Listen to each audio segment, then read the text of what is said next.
On our wedding day, a woman of larger stature burst into the church shouting, "Stop this drama!" She approached the stage, snatched the bouquet of roses from my husband's hands, and hurled them into his face. Everyone was shocked, but when she revealed the truth, the entire crowd was stunned. Running my florist shop in the heart of Chicago had been my life ever since my parents passed away.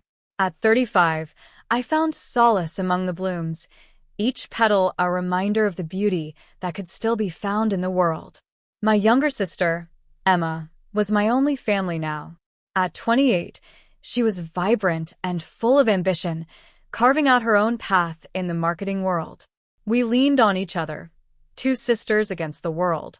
One crisp autumn morning, as the city buzzed outside, I was arranging a new display of lilies, my namesake, when the bell above the door chimed. I looked up to see a man with an air of sophistication strolling in. He had sharp features, warm brown eyes, and a smile that reached them. "Good morning," he said, approaching the counter. "I'm Alex Carter. Your shop is absolutely charming." "Thank you," I replied, feeling a slight blush. "Is there something special you're looking for?" "I'm attending an art exhibition tonight and thought a unique floral piece might make a statement," he said, his gaze taking in the array of flowers. As we discussed arrangements, our conversation flowed effortlessly. He told me about his work as an art dealer, his travels, and his love for finding beauty in unexpected places. There was something genuinely engaging about him. "You're quite knowledgeable about flowers," he noted. I smiled. When you've been surrounded by them as long as I have, they become more than just a business. Before he left, Alex handed me his card. "I'd love to continue our conversation. Perhaps over dinner?" I hesitated. My life was busy, and I hadn't dated in a long time. But there was a sincerity in his eyes that made me consider. "All right," I found myself saying. "Dinner would be nice." That evening, we met at a cozy bistro not far from my shop. The ambience was warm, with soft jazz playing in the background. Over candlelight, we shared stories. I told him about losing my parents and stepping up to take care of Emma and the shop. "You've shouldered so much responsibility," he said softly. "It's admirable." "Emma makes it easy," I replied. "She's my inspiration." He spoke about the art world, the thrill of discovering new talent. When I asked about his family, a shadow crossed his face. "Family can be complicated," he said, quickly changing the subject. Weeks passed, and our dinners became a regular occurrence. Alex brought a newfound excitement into my life. One night, as we walked along the lakefront, he turned to me with a serious expression. "Lily, meeting you has been unexpected but incredible. I feel a connection with you that I can't ignore." I felt my heart skip. "I feel it too," I admitted. "Then let's not waste time," he said, taking my hands. "Let's build a life together. Marry me." I was stunned. "Marry you?" "Alex, we've only known each other a short while." "I know it's sudden, but sometimes you just know," he insisted. "I promise to make you happy." Caught up in the whirlwind, I said yes. The idea of a future with someone who valued me was intoxicating. When I told Emma, she seemed surprised. "Wow, that's fast," she said, her eyes wide. "Do you think I'm making a mistake?" I asked, suddenly uncertain. She forced a smile. "If you're happy, then I'm happy for you." As wedding plans unfolded, Alex took charge. "I want our wedding to be unforgettable," he declared. "But we'll need to invest to make it truly special." I was hesitant about the costs. "I've been saving, but I thought we'd plan within our means." "Think of it as an investment in our future," he reassured me. "Together, we'll make it back tenfold." I share my concerns with Emma over coffee. "He wants this grand wedding, but it's so expensive." She stirred her drink thoughtfully. "Maybe it's a good thing. You deserve something spectacular." "You really think so?" She nodded, but there was a distance in her eyes. "Absolutely." Over time, I noticed changes in Emma. She became distracted, her usual enthusiasm waning.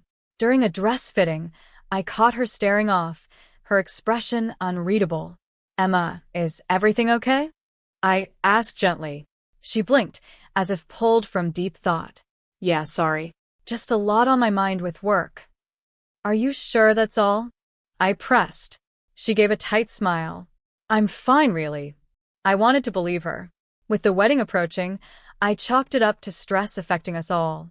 One afternoon, I found her in the back of the shop, lost in thought. You know you could talk to me about anything, right? I reminded her. She looked at me, a flicker of something like guilt in her eyes. Of course, Lily. You're the best sister anyone could ask for. Her words should have been comforting, but they left me with an uneasy feeling I couldn't shake. As I immersed myself in wedding preparations, I tried to push aside my concerns. Alex was attentive and excited, and I wanted to focus on the happiness that was within reach. Yet, a small voice in the back of my mind whispered that something wasn't right. Little did I know, the foundations of my carefully built life were beginning to tremble, and the coming storm would change everything I thought I knew. As the weeks went by, the wedding plans consumed most of my time. Alex was deeply involved, insisting on handling many of the details himself. I want everything to be perfect for us, he'd say, his eyes gleaming with excitement. His enthusiasm was contagious, and I found myself swept up in the whirlwind of preparations. One afternoon, I decided to surprise Alex at his gallery. The thought of seeing him in his element, surrounded by art, filled me with anticipation. When I arrived, his assistant informed me that he had stepped out for a meeting. Slightly disappointed but undeterred, I left a note on his desk and headed back to the shop. Back at work, I noticed Emma had become increasingly distant. She often seemed lost in thought, her phone always close at hand. One evening, as we closed up the shop, I tried to reach out. Emma, you've been so quiet lately. Is everything all right? I asked gently. She glanced up, a forced smile on her face. Oh, just work stuff. Deadlines are piling up. If there's anything you want to talk about, I'm here, I offered. Thanks, Lily. Really, I'm fine, she replied, quickly gathering her things. I watched her leave, a gnawing feeling of unease settling in. Something was off, but I couldn't put my finger on it. A few days later, I was at home finalizing guest lists when Alex arrived, his expression cheerful. Guess what? He said, holding up a bottle of champagne. What are we celebrating? I asked, intrigued. I managed to secure the perfect venue for our wedding. It's a beautiful estate just outside the city, he announced. That's wonderful, I exclaimed. But isn't that place quite expensive? He waved off my concern. Nothing is too good for our special day. Besides, it's an investment in our memories. I wanted to believe him, to embrace the joy he radiated. Yet a small voice inside me questioned the practicality of it all. That night, I couldn't sleep. Thoughts of Emma's strange behavior and the mounting costs of the wedding swirled in my mind. I decided to distract myself by tidying up. As I moved around the living room, I noticed Alex's phone on the coffee table. It buzzed repeatedly, with incoming messages. Alex must have forgotten his phone, I murmured. Without intending to pry, I picked it up to silence it. My eyes caught a glimpse of the message preview. Can't wait to see you tomorrow. Love, E. Curiosity got the better of me. I knew I shouldn't invade his privacy, but something compelled me to look further. Unlocking the phone was easy. He had shown me his passcode weeks ago. What I found made my heart pound. There were dozens of messages between Alex and someone saved as E. As I scrolled, the reality hit me like a tidal wave. E was Emma. The messages were intimate, filled with plans that mirrored those Alex had made with me. My hands trembled as I read Emma's words. I don't know how much longer I can keep this secret. It's getting harder every day. Alex had replied, just a little longer. Soon, everything will be in place. Trust me. I felt a mix of disbelief and devastation. My sister and my fiancé? It couldn't be true. Desperate for answers, I delved deeper. Then I saw the message that shattered everything. Alex, I took the test. I'm pregnant. His response was swift. That's incredible news. We'll be together soon, and everything we've planned will be ours. Tears blurred my vision. The betrayal was unfathomable. Not only were they having an affair, but they were planning a future funded by my savings. I sank onto the couch, the weight of their deceit pressing down on me. Memories flashed. Emma's distant behavior, Alex's insistence on managing the finances, their shared glances I had dismissed as nothing. Wiping away tears, a resolve began to form. I wouldn't let them see me broken. If they thought they could deceive me and walk away unscathed, they were mistaken. The next morning, I faced them both with a composed demeanor. At breakfast, Alex was his usual charming self. "Did you sleep well?" he asked, sipping his coffee. "Very well, thank you," I replied smoothly. "By the way, you left your phone here last night." He paused, a flicker of concern in his eyes. "Oh, did I? Thanks for letting me know." I handed it to him, our eyes meeting briefly. I searched for any sign of guilt but found none. His confidence was astonishing. Later that day, I visited Emma at her apartment. She seemed surprised to see me. "Lily, what brings you here?" she asked, fidgeting slightly. "I just wanted to check on you. You've seemed stressed," I said, watching her closely. She avoided my gaze. "I'm fine, really. Just work, like I said." I nodded, deciding to play along. "I'm glad to hear that. I was thinking we could spend some sister time together soon." She forced a smile. "That sounds nice." As I left, I knew confronting them outright wasn't the answer. They were expecting me to remain oblivious until they chose to reveal their plans. But I wasn't the naive woman they took me for. Over the next few days, I meticulously gathered information. Bank statements, copies of messages, anything that could prove their betrayal. I consulted a lawyer discreetly, laying the groundwork for what was to come. I maintained the facade, even as every interaction with them felt like walking on shattered glass. Inside, a storm raged, but outwardly, I was the picture of a blissful bride-to-be. On the eve of the wedding, Alex suggested we spend the night apart to build anticipation. "Tradition says it's bad luck to see the bride before the wedding," he teased. "You're right," I agreed. "Let's make tomorrow perfect." As he left, I felt a surge of determination. Tomorrow would indeed be unforgettable, but not in the way they imagined. Alone in the quiet of my home, I reflected on the path ahead. Betrayed by the two people I loved most, I could have crumbled. But instead, I chose to rise. "This ends tomorrow," I whispered to myself. "They will face the consequences of their actions." I didn't sleep much that night, but when dawn broke, I was ready. Clad in my wedding dress, I looked at my reflection one last time. "You are stronger than this," I told myself. Today is the beginning of a new chapter. With that, I headed to the church, the stage set for the truth to finally unfold. The morning of the wedding arrived, clear and bright. As I stood in the small room at the back of the church, adjusting my veil, I felt an odd sense of calm wash over me. The mirror reflected a poised bride, but beneath the surface, a storm was brewing. I took a deep breath, reminding myself of the plan. The ceremony began, and I walked down the aisle, the faces of friends and family beaming at me. Alex waited at the altar, looking every bit the devoted groom. His eyes met mine, but I no longer saw warmth there, only deception. As the minister began, I could sense a tension in the air, as if the universe knew what was about to unfold. Just as we were about to exchange vows, the doors at the back of the church swung open with a loud bang.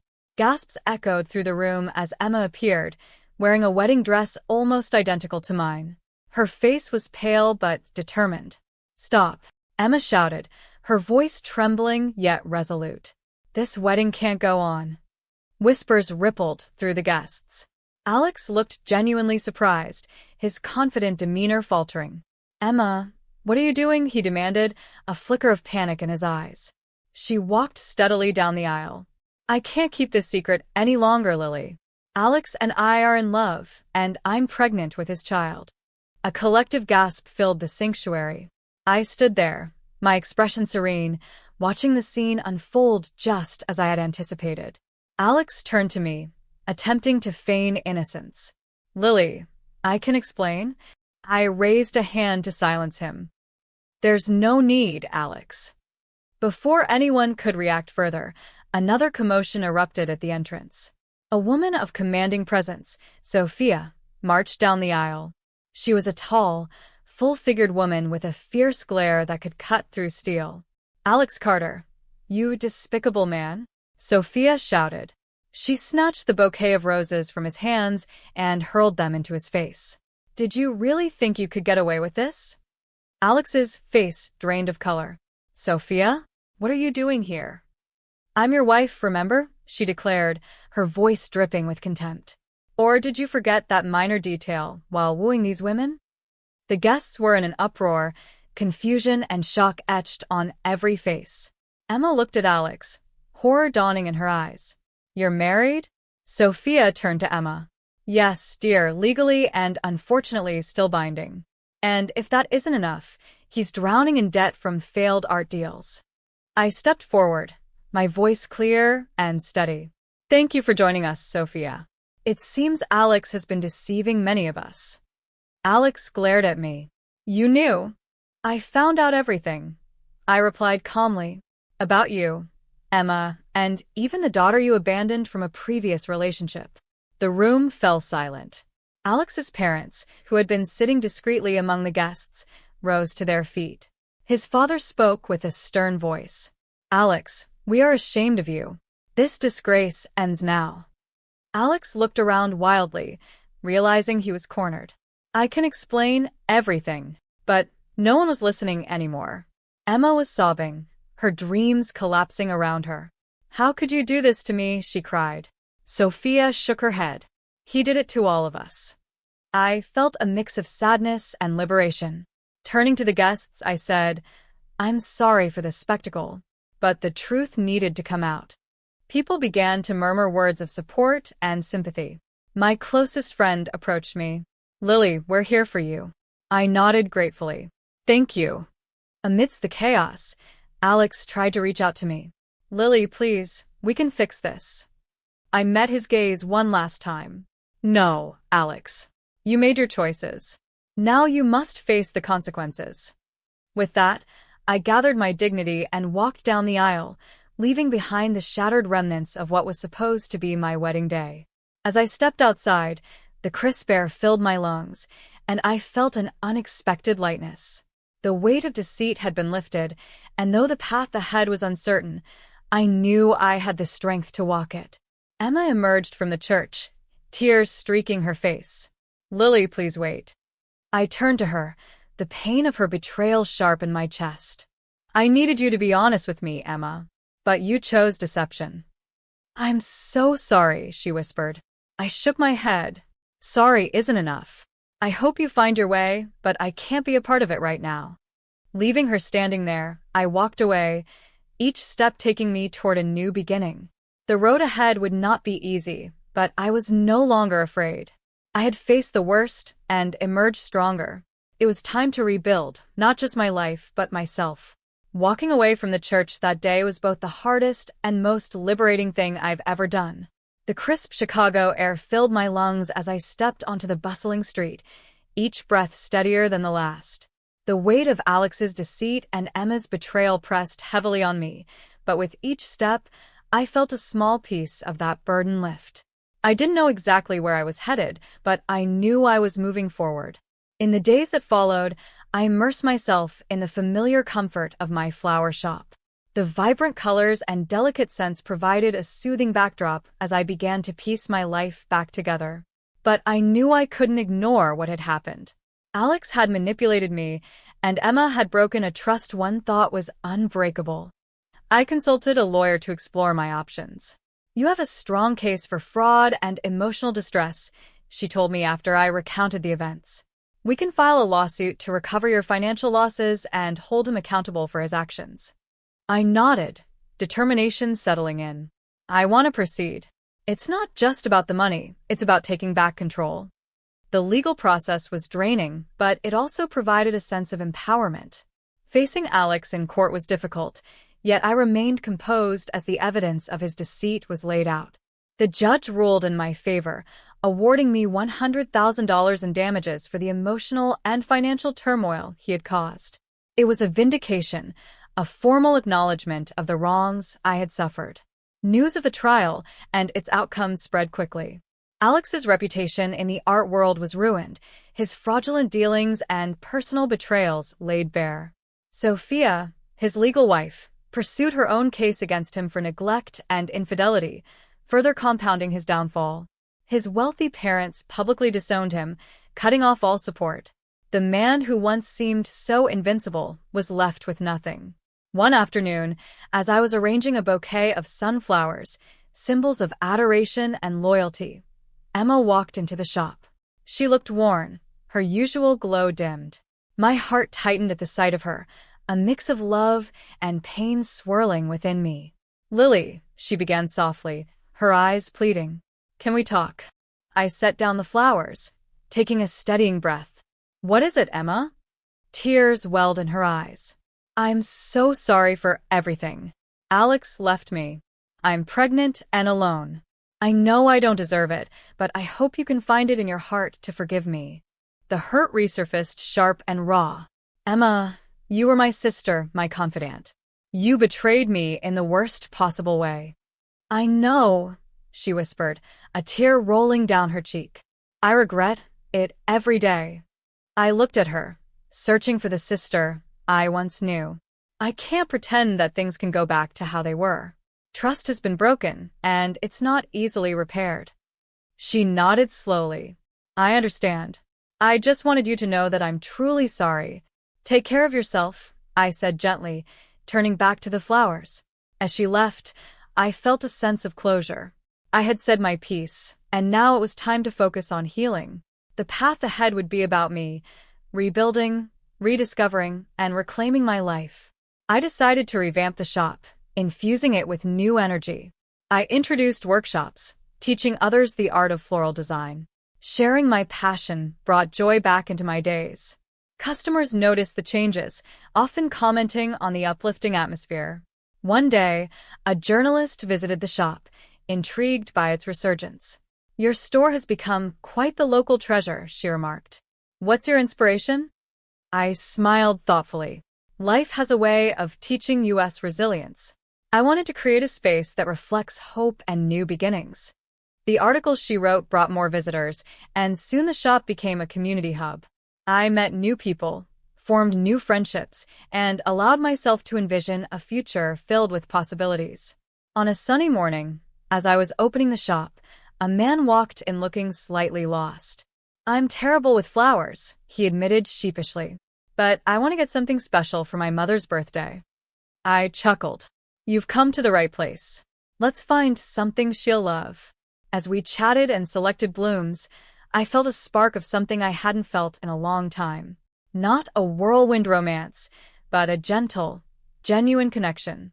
After he left, I realized that my heart was healing. The scars were still there, but they no longer defined me.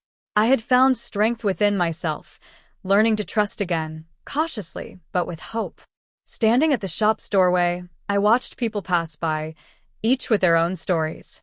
I thought about mine, not just a tale of betrayal, but one of resilience and self-discovery. I whispered to myself, "You've come a long way, Lily." And I knew it was true. I had faced the depths of hurt and emerged stronger. My journey wasn't over, but I was embracing each step forward, one day at a time.